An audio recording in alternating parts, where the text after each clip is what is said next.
first order of business today is to recognize the VIPs that are gathered here today. So if you served in Vietnam, would you please rise and raise your right hand? What are we re-enlisting? This dedication is for you. It's in your honor. For those who served in Vietnam on the ground, a helicopter crew member, or a pilot. Our country called, and like over 50 years ago, we stood as we do now.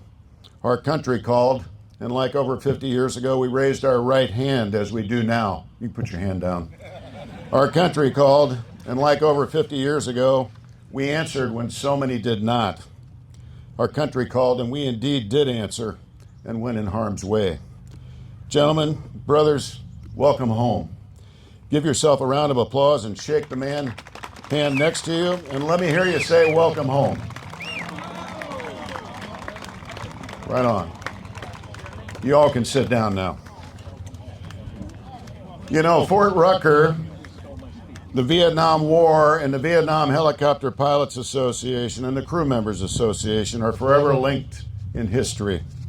27,000 helicopter pilots received their Army Aviator wings here at Fort Rucker during the Vietnam War, and 46,000 crew chiefs, door gunners, ground maintenance support personnel also received their training here. And a project like this takes time, and it always takes longer than you think it will, and it has its obstacles and challenges along the way. The planning and the resources and logistics necessary, they're no easy or simple task. And I'd like you to meet some of the key members of the project on the team who worked tirelessly to make this possible, besides Art Jacobs, because he certainly deserves a recognition. The first is Warrant Officer Don Lemaster, 30-year retired CW4. He was Art's key lieutenant and trusted advisor on the Legacy Committee. Don tested every single idea and detail. Nothing moved forward unless Don lent his opinion, his insights, his perspective, and his efforts. And many of you may know you make a lot of friends as an Army helicopter pilot over the years. And although Art didn't fly with Don together in Vietnam, Don ended up being the guy at the VHPA that he respected and counted on the most. So Don, I'm not sure where you're at, but Don's right there. Thank you. The next is Dave Shepard. Dave's a retired CW4 and is an executive member of the Friends of Army Aviation here at Ozark Airport. Dave's the one responsible for the coordination of the Vietnam Huey that you'll see perform a flyby here today. Don and Art live in Tennessee, so they couldn't be here every day. So Dave was kind of the feet on the ground, the local guy who ran countless missions getting everything lined up for today. And the VHPA can't thank Dave and Friends of Army Aviation enough for all they've done to make today possible. Dave Shepard, thank you very much. And of course, thank you, Dave. And of course, none of this would have been possible without the key Fort Rucker personnel. We were very fortunate indeed that the garrison commander assigned Mr. Matthew Patton and Miss Jennifer French to not only guide us through the paperwork process and procedures to ensure that all the regulations and the approvals happen, and there were a lot of them, but they just went out of their way to provide us with not just advice on the administrative requirements, but they donated their personal time as well. They even hand-carried paperwork messages from one department to another on our behalf. And their recommendations and on the administrative and logistical requirements were absolutely invaluable. So we honor and we thank them as well too. Ladies and gentlemen, this is a team that made it happen, and a well-deserved hand for them. Now, if you would please rise, we'll now have the presentation of the colors by the Montgomery, Alabama Vietnam Veterans of America. And please note that each of them is a proud Vietnam veteran. James Jackson, Jim Levy, John Collins, and John Craig.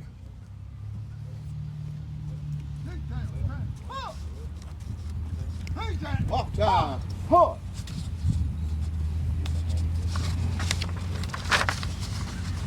Pull it out. Pull. Left. Hey. Face that. Huh.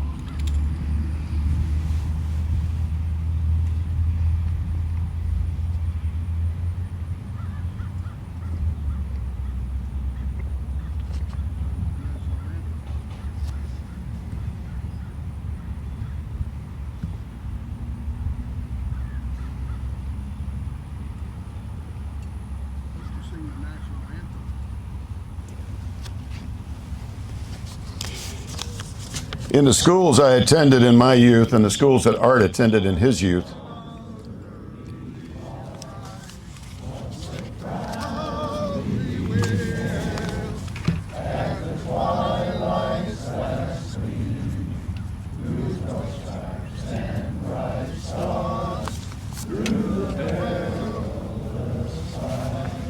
all the ramparts we watched were so gallantly streaming, and the rocket's red glare, the bombs bursting in air, gave proof through the night that our flag was still there.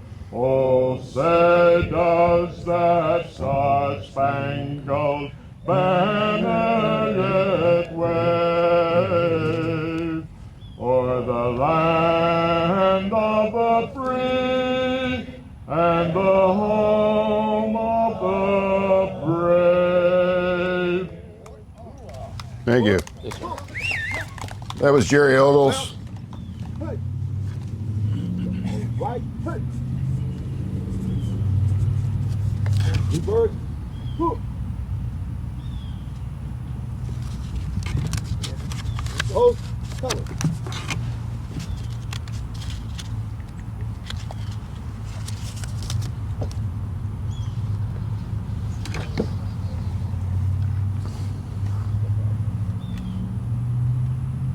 Left. Hey. Forward. Huh.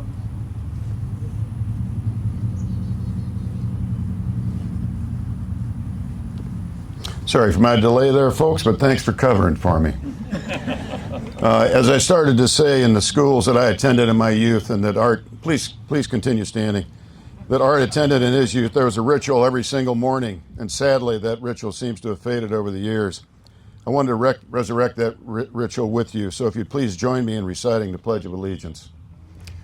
I pledge allegiance to the flag of the United States of America and to the republic for which it stands, one nation, under God, indivisible, with liberty and justice for all. You can take your seats, please.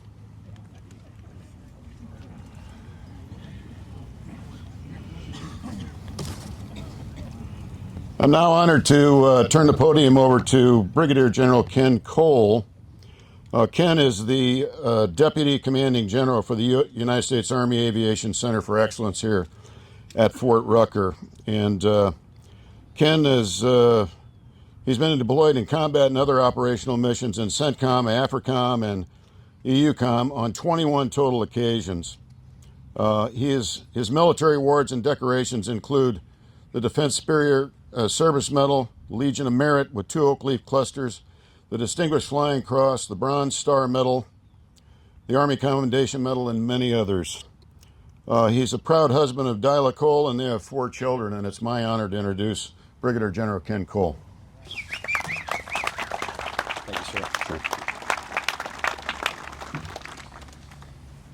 Well, what an amazing day and an amazing mark on the calendar to come together today. So I'd like to welcome you all to Fort Rucker.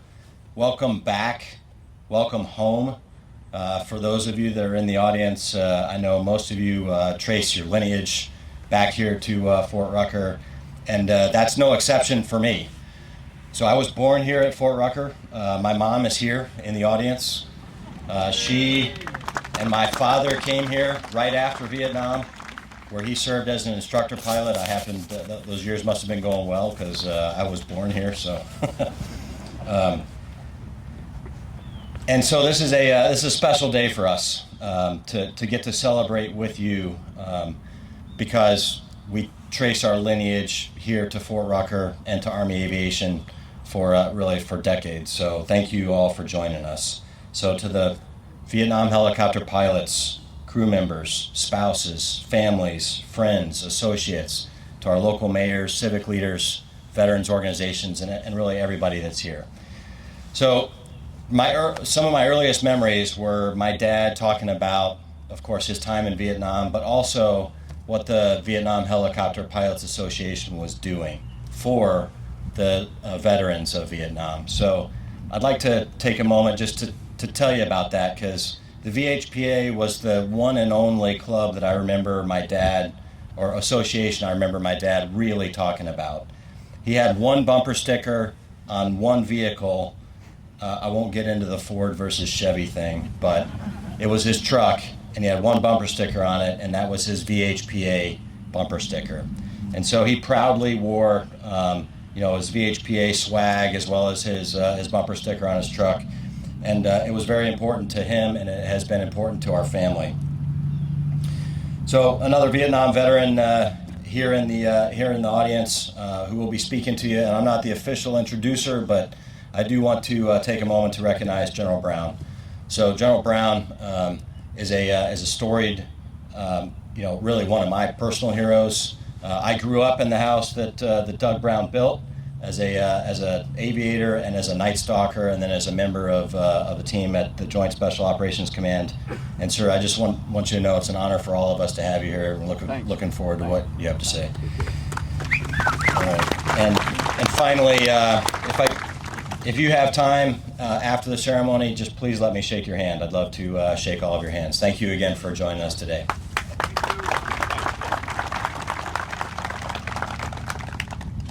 Thank you, Brigadier General Cole. Before I introduce our keynote speaker, we are honored to have a number of dignitaries with us today, and I'd like to recognize and acknowledge them. Would all the Gold Star families please rise, if we have any here?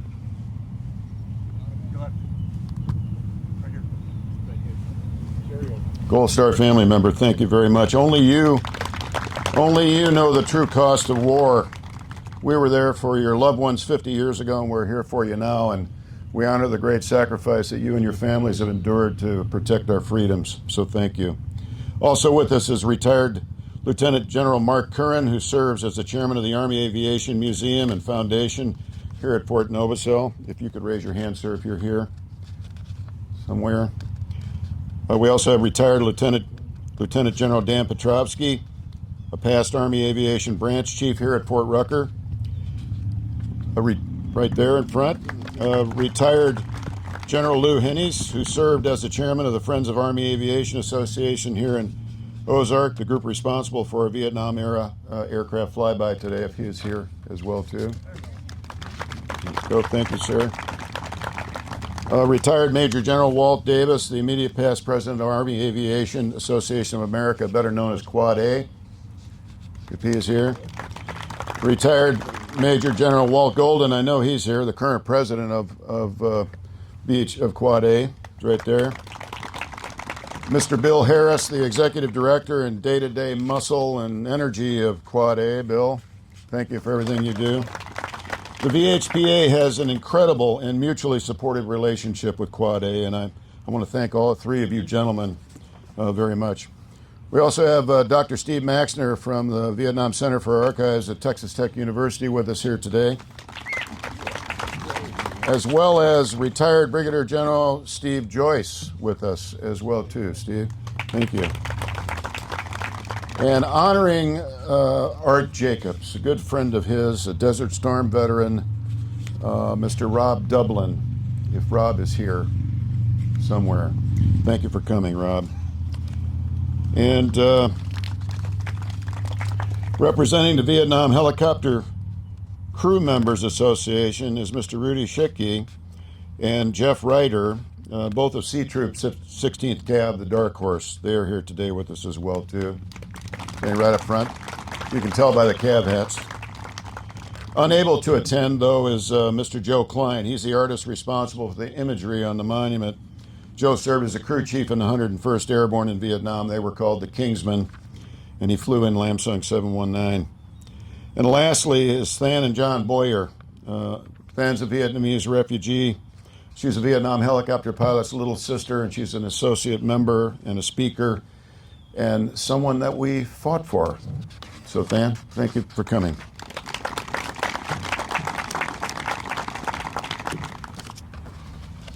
As General Cole said, our keynote speaker today is retired General Doug Brown, and I must tell you, if there was a military career profile and a path that's truly extraordinary, it's General Brown's.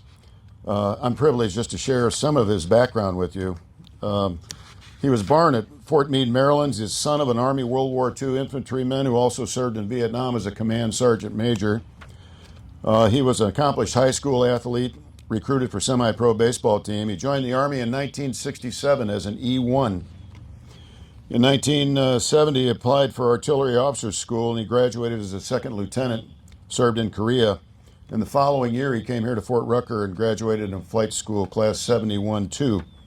He flew in Vietnam, I'm proud to say, with my unit, the 129th Assault Helicopter Company. In 1978, he became company commander for the 158th Aviation Battalion at Fort Campbell, Kentucky, which morphed later to become Task Force 158. Task Force 158 later became the 160th Aviation Battalion, and of course General Brown was a founding member of that. 1991, Battalion Commander of the 160th, the Night Stalkers during Desert Storm, promoted to Colonel as the 160th Regimental Commander. He holds a bachelor and a master's degree from the Army War College and Harvard University, and the 160th compound at Fort Campbell is named Camp Brown in his honor. His decorations include the Distinguished Service Medal, the Defense Service Medal, the Legion of Merit, the Distinguished Flying Cross, the Bronze Star, and many, many others, and surprisingly, the Army Good Conduct Medal. Hey, thanks, Jim. I appreciate it. Thanks very much. Thanks. I really appreciate that. Thanks. Jim did a great job of introducing all the VIPs, so I'll kind of skip it, but it's great to see a lot of these folks that are my friends here and the local dignitaries. General Cole, thanks for being here. Great leadership here at Fort Rucker / Novacell. I kind of get confused. And thanks for all the work you're doing at an incredibly difficult time for Army aviation in the world today. So you guys are doing a great job. We appreciate your leadership. Let me start by acknowledging again Mr. Art Jacobs, who's having some health issues, currently in a hospital in Nashville. Welcome members of the Vietnam Helicopter Pilots Association, guests, active duty soldiers, sailor, airmen, Marines, and a special shout out to the Director Mitchell, Lieutenant General Mark Curran, who's the head of the Museum Foundation. I don't see him here today, the curator, for the great work you do on this museum behind us that makes us all proud every time we step through the front door. Thanks to Fort Rucker for hosting this event, and thanks for hosting our Vietnam Air Cruise. And I just say again, if you're a Vietnam vet, welcome home. Over 50 years ago, many of the members of this audience were engaged halfway around the world in a war that lasted from 1966 to 1975 in a country called Vietnam. They flew in units represented by a lot of the monuments around here that had incredible call signs.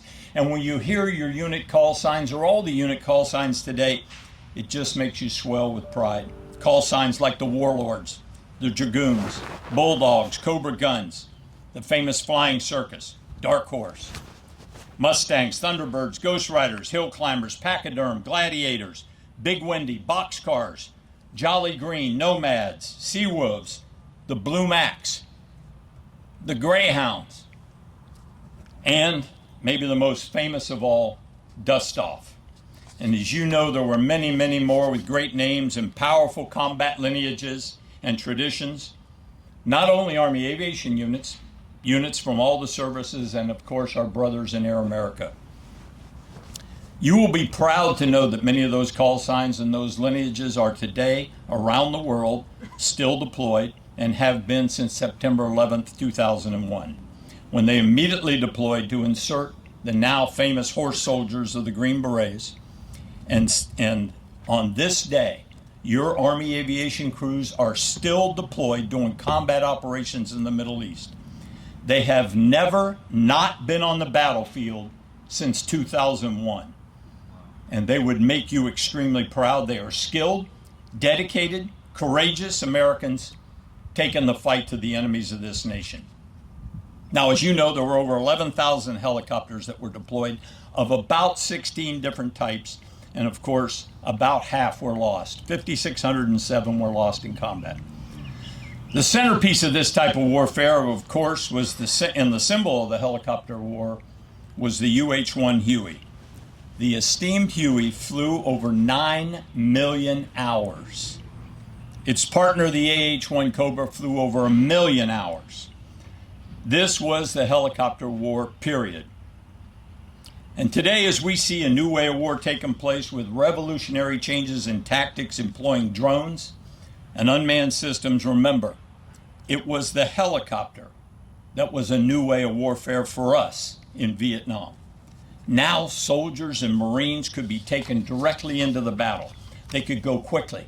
They could have a direct impact. They could be resupplied, medevac, and when the battle was over, they could quickly be brought back to the base to recover. This was the new way of warfare at that time. And it was just as unique and powerful as the changes that we see today using unmanned aircraft.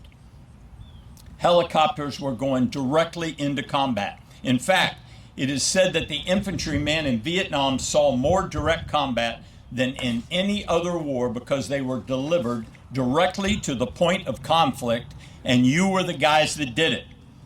The Huey was the centerpiece. It was purpose-built for the task at hand, and it was amazing. But it wasn't alone.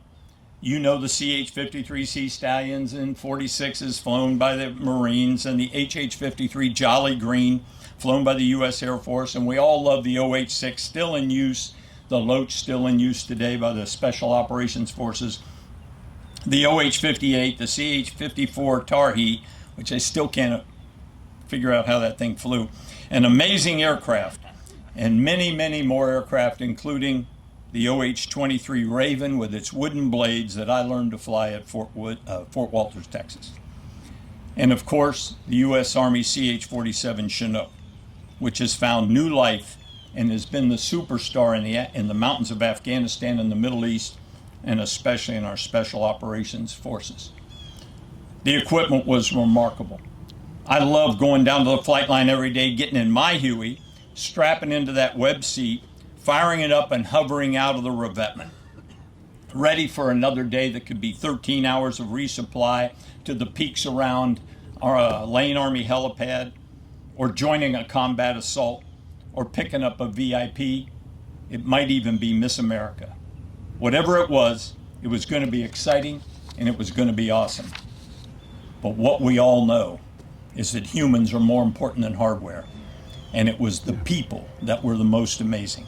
It was the pilots and the crew chief and the door gunners that strapped on those aircraft every day and went in harm's way. There was no front lines. When you crossed the wire, you were immediately vulnerable. Whether your mission was a full-up combat assault into the teeth of the enemy or a resupply deep in the jungles where usually there were limited or no LZs, you might have to chop a little bamboo or some elephant grass. The mission had to be done. And it was 24 hours a day. Today, crews operate with an incredible night vision goggle capability. In fact, I was telling some people earlier, my last flight in Afghanistan, I flew in an MH-47, and I asked the pilot how many hours he had, and he had 6,500 hours on night vision goggles. The mission had to be done. So we operated with no night vision capability. Flying into jungle LZs on a totally black night was only for the most courageous. Yeah. But it had to be done. When a 9-line was received, a call went to dust off, they were going, period. Ask Colonel Bruce Crandall as he hovered straight down in an LZ marked by a single flashlight at night with zero illumination in the Ia Drang Valley. Just one of the amazing exploits he performed that day that became the basis for his Medal of Honor. These pilots, you pilots, volunteered to go to flight school, knowing full well what was ahead. They didn't head for the Canadian border. They didn't work hard at finding ways to avoid service or dodge the draft. They stepped up to the plate. When the nation called, they answered like millions of other great Americans.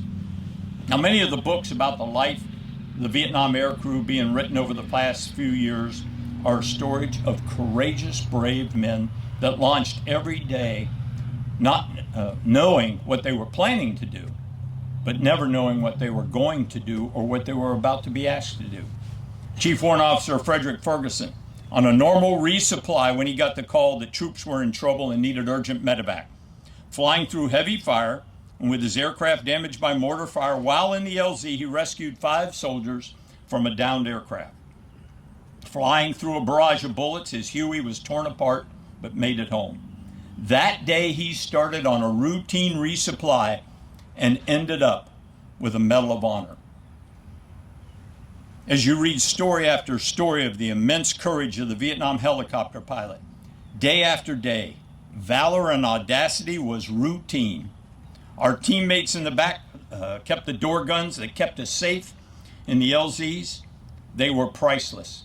Like Medal of Honor recipient Specialist Rodney Yano, heavily burned with the loss of his use of one arm, found the courage to remove an exploded white phosphorus grenade and all the onboard ammo in the cargo compartment of a Huey, saving the lives of the crew, even though it cost him his life. Bravery was abundant. Going into a hot LZ with Cobra guns blowing up everything around you and your door gunners lighting it up to insert and extract your ground partners was damn exciting. But just like today's combat rotary-wing aviation, it is still directly linked to the ground force. That's the way it is for combat helicopter pilots, and that's the way it should be. There is no flight level 180 in autopilot if you're a combat helicopter pilot. We must acknowledge the incredible maintenance folks that work tirelessly, many times all night, repairing our often patching holes in your aircraft so you could launch into the morning sky. So today it is fitting we lay this monumental stone dedicated to those brave helicopter pilots that served in Vietnam. When they were needed, they saddled up and rode to the sound of the guns. This monument is also a fitting homecoming for Vietnam veterans who got way less than they deserved when returning to the States. So these type of tributes are critical, as someday, not far down the road, when all the Vietnam helicopter pilots will just be a memory, people can stop in the future, before they enter this museum, they can read the inscription and quietly say to themselves, these guys were something special. We cannot do this dedication without a special tribute to those who would have loved to have been here today but perished in the jungles and the rice paddies on the other side of the globe. They understood the risk, they understood the call of their beloved nation, and they didn't shy away from the challenge. There will be a great reunion for all of us up in Fiddler's Green one day, but for the first time, all the war stories will have to be true.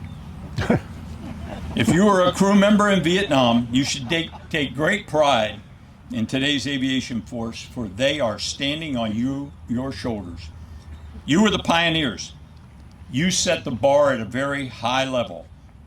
So when the Night Stalkers flew on the opening night of the war in Afghanistan, a raid that was longer than Doolittle's raid and included multiple night aerial refuelings, you were on that mission. When you read about the Apaches taking out critical ISIS targets in Syria and Iraq, you were part of those missions. And when you read about Army helicopters penetrating a foreign border, carrying U.S. Navy SEALs to kill America's #1 enemy, Osama bin Laden, your chest should swell because you had a piece of that mission. You took a nascent aviation capability and you took it to the PhD level of tactics, technology, and capability. And for more than 50 years since you left Vietnam, that capability has grown and improved and improved. Now, I have the opportunity to come to Fort Rucker from time to time, but I never visit without spending time in the museum and sitting quietly in the Vietnam Memorial, so wonderfully done to the memory of our 4,000 347 aircrew members whose names are enshrined there, including 1,889 names of those still missing in action. If you haven't done it, if you haven't gone into the museum, I'm sure you have, you should take time to go in and sit in that beautiful memorial that they've done. It is a solemn tribute to those who cannot be with us today. On my next visit, thanks to the amazing work done by Art Jacobs and the Vietnam Helicopter Pilot Association, I will also have the opportunity to stop out at this beautiful monument park and look at this beautiful monument about to be unveiled to the surviving members of the Vietnam air crews and those that we lost. So Art, I know you're not here today, but members of the Vietnam Helicopter Pilots Association, thanks for doing this. It is important. God bless you, and God bless America. Thank you, General. Let's unveil the monument.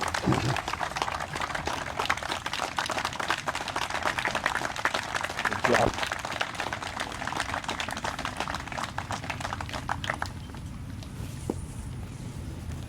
We'll just play.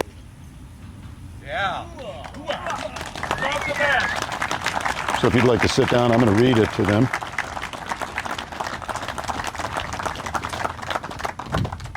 Taking fire. Thank you. So in case you can't read it from in the back, it says, dedicated in 2025, the 50th anniversary of the end of the Vietnam War by the surviving members of the Vietnam Helicopter Pilots Association, in honored memory of the helicopter pilots and crew members who heroically gave their lives in devoted service to their country. So I'd like to thank you all for coming and helping and all that. Now we're waiting for the flyby, which should take place in just a minute or two.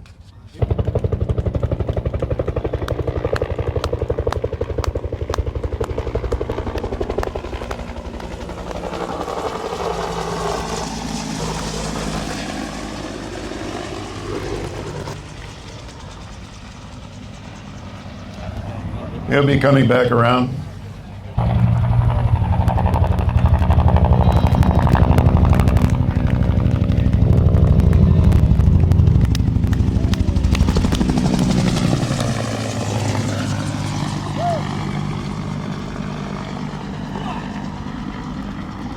That, ladies and gentlemen, is the sound of hope and the sound of courage.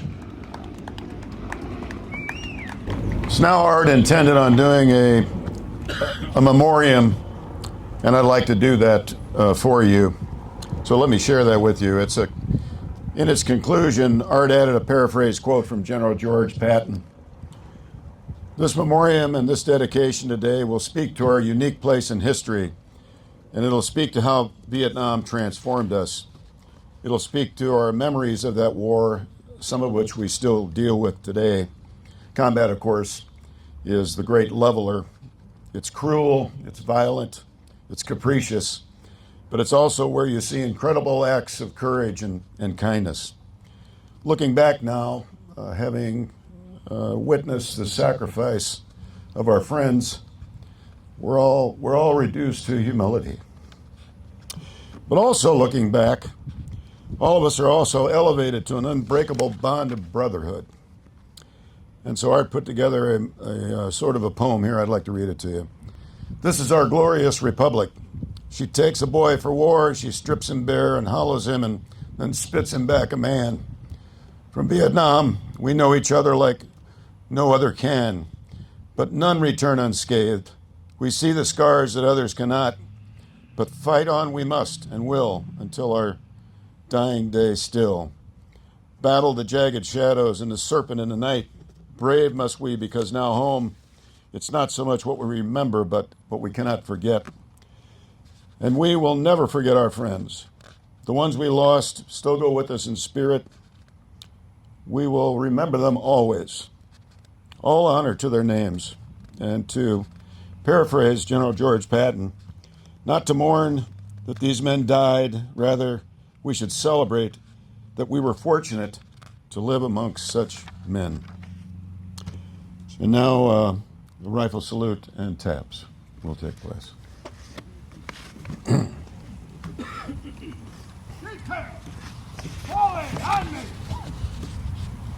This honor guard is made up of James Jackson, Jeff Colt, Riley Burzas, Don Reed, John Collin, John Craig of the Montgomery, Alabama Vietnam Veterans of America.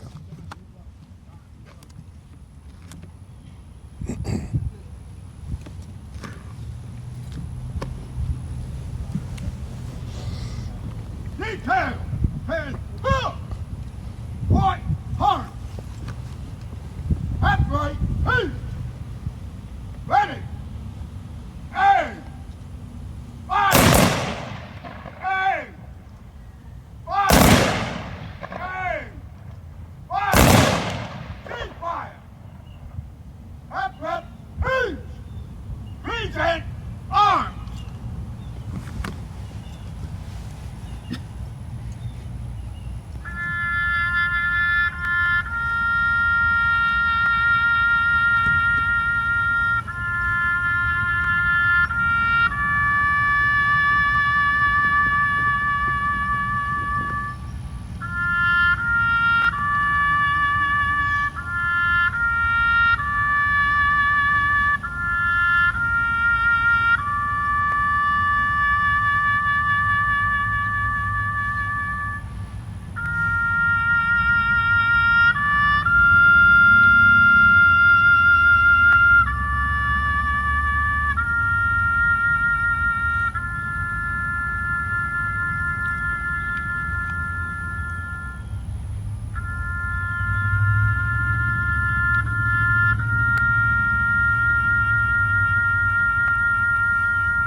Order, huh? Come ready, huh? Detail, hut. Dismiss. Next, we'll retire the colors. Again, retiring the colors, Vietnam Veterans of America from Montgomery, Alabama, James Jackson, Jim Levy, John Collins, and John Craig. Left, hey. Forward, huh. Detail, huh.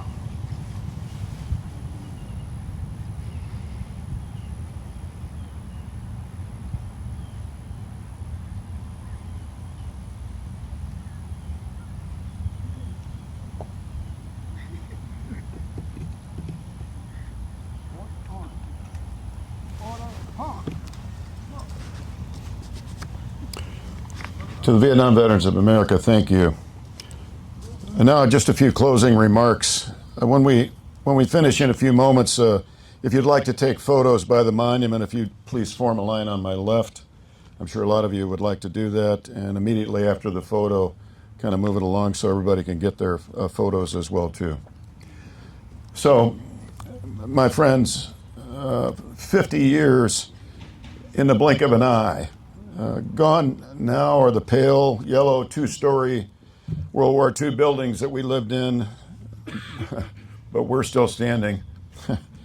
On September 10th, 1967, Arts Flight School classmates and many others, and of course it was the same for all of us. We were a few short weeks away from graduating, and when we trained here, most of us were 19 or 20 or maybe 22 years old. We were trim. We were tanned, we were honed to a razor's edge, and we all knew where we were going to be going soon, to Vietnam. And although we thought otherwise, we had a little real idea about what we would soon encounter and what combat in a Huey would be like. We were wide-eyed FNGs, and you all know what an FNG means. We were forced to learn really fast, and it wasn't easy, but at least we were surrounded by seasoned, like-minded combat veterans, our brothers who had preceded us, and they taught us their accumulated knowledge. They shared our triumphs, and they helped us shoulder our profound sorrows when we lost men. Always remember what we did and what we saw those decades ago in a faraway land where we spent much of our youth. 50 years from now, this monument will hopefully remind those training here of what we did as pioneers flying helicopter missions under fire. This monument will continue to send a message. Our country called our generation. We answered. Brothers, Once again, welcome home, and thank you very much for attending.